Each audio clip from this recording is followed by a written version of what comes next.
ওয়া মাকারু ওয়া মাকারাল্লাহ ওয়াল্লাহু খায়রুল মাকিরিন।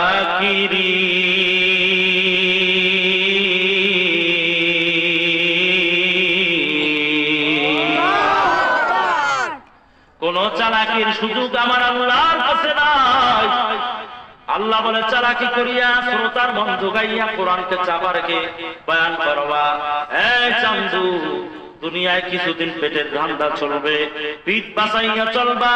তবে মনে রাখিও, কবর নামে কারাগারে আসার পূর্বে আমি আল্লাহ জানিয়েছি, মুসলমান না হাজারো মরবা না।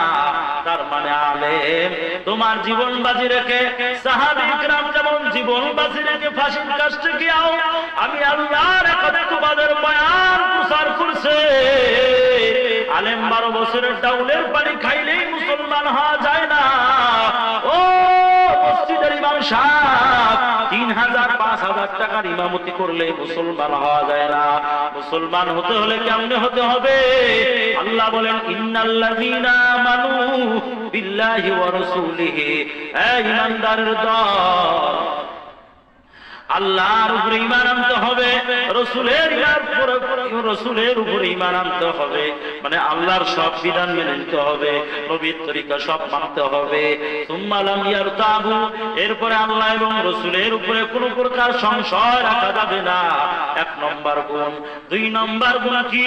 ইমাম সাহেব, ও কালিমা পড়া মুসলমান, 2 নম্বর গুণ হলো ওয়াজাহাদু।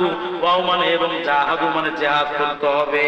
ফি সাবিলিল্লাহ, ফি শব্দের অর্থ মধ্যে, সাবিলুল্লাহ শব্দের অর্থ হলো রাস্তা। আল্লাহ মানে আল্লাহ, আল্লাহর দ্বীন প্রতিষ্ঠার লক্ষ্যে জিহাদ করা লাগবে। এই কথা প্রমাণ করে মসজিদে বসিয়া, খানকায় বসিয়া জিকির করলেই মাওলার জান্নাত পাওয়া যাবে না। কথা বলেন না কেন?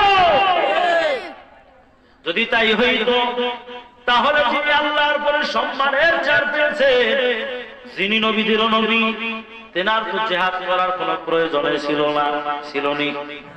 খামাখামায় খাওয়ার কোন প্রয়োজন ছিল? তিনি তো কিয়ামতের ময়দানে সব নবীদেরও নবী হয়ে থাকবেন। যিনি সমস্ত মানুষের সুপারিশকারের অধিকার পাবেন, তেনার কি উহুদের ময়দানে গিয়া মার খাওয়ার কোন প্রয়োজন ছিল নি? আর আসতে বলেন, প্রয়োজন ছিল? আল্লাহ সেই নবী মার খাইলেন। আজকে বাংলাদেশে হাজার ভণ্ড পীর আছে, গরু দিলেই জান্নাতে যাওয়া। ভাই, ইসলাম ধর্ম আসতে হবে না। মুসি হও, সাঁতাল হও, বৈদ্য হও, মেতর হও, যে যে ধর্মের হও, আমগো দরবারে গরু লয়ে আসলে কি মানে জান্নাত? ওরে খোদা, ভাই আমগো বাবার দরবারেতে যত গরু হয়, অন্য বাবা দরবারে তত মানুষ নাহি হয়। কি মজায় স্লোগান যে আমাদের বাবার দরবারে যত গরু হয়, অন্য বাবার দরবারে তো মানুষই নেই। বলতেছিলাম, মুসলমান হতে হলে আল্লাহর কাছে আত্মসমর্পণ করতে হবে। আল্লাহ বলে, আত্মসমর্পণকারীর অর্থ হলো, আমি আল্লাহ যত আদেশ দিয়েছি, আদেশের ভিতরে একটা আদেশ হলো, আমার তোমাদের কথা বলতে গিয়া যদি জেলখানায় চিরদিন তোমাকে ওই দুনিয়ার খালি জীবনটা যদি তোমাকে বসতে হয়, তারপরেও বসতে হবে।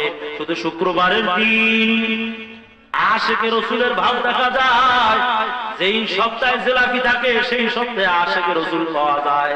যেই সপ্তাহে জিলাপি নাই, এক আশিকেরও মসজিদের ভিতরে পাত্তা নাই। আপনাদের এলাকায় আছে না নাই? আমার কথা হলো, বৃদ্ধ বাবাজি গো, আপনাদের কাছে পায়ে হাত রেখে আমি একটা দরখাস্ত রাখতে চাই।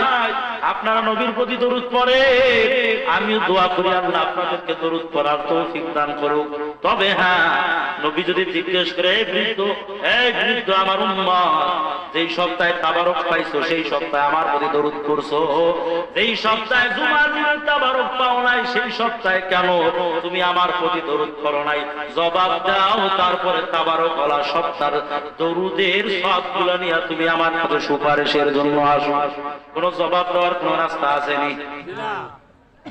হ্যাঁ, যদি প্রত্যেক সপ্তাহে আমরা নবীর প্রতি ওই দরুদ পড়তাম, তাবারক থাকলেও দরুদ, না থাকলেও দরুদ, তাহলে এই দরুদ দিয়া জান্নাত পাওয়া সম্ভব হতো। ও মুসলমান, তাবারক থাকলেই আপনি আমি দরুদ দিয়া খুব ভালো কায়দায় বসে গেলাম। যেই সপ্তাহে তাবারক নাই, সেই সপ্তাহে আপনার আমার দরুদ নবীর প্রতি নাই, এমন ফাঁকিবাজি দরুদ দিয়া নবীর সামনে দাঁড়ানো সম্ভব হবে না। হবে? আমি যে আয়াত পড়েছি, আল্লাহ তাআলা সেই আয়াতের ভিতরে বলেছেন, আফাহাসিবতুম আন্নামা খালাকনাকুম আবাসা, আন্নামা খালাকনাকুম আবাসা ওয়া আন্নাকুম ইলাইনা লা তুরজাউন।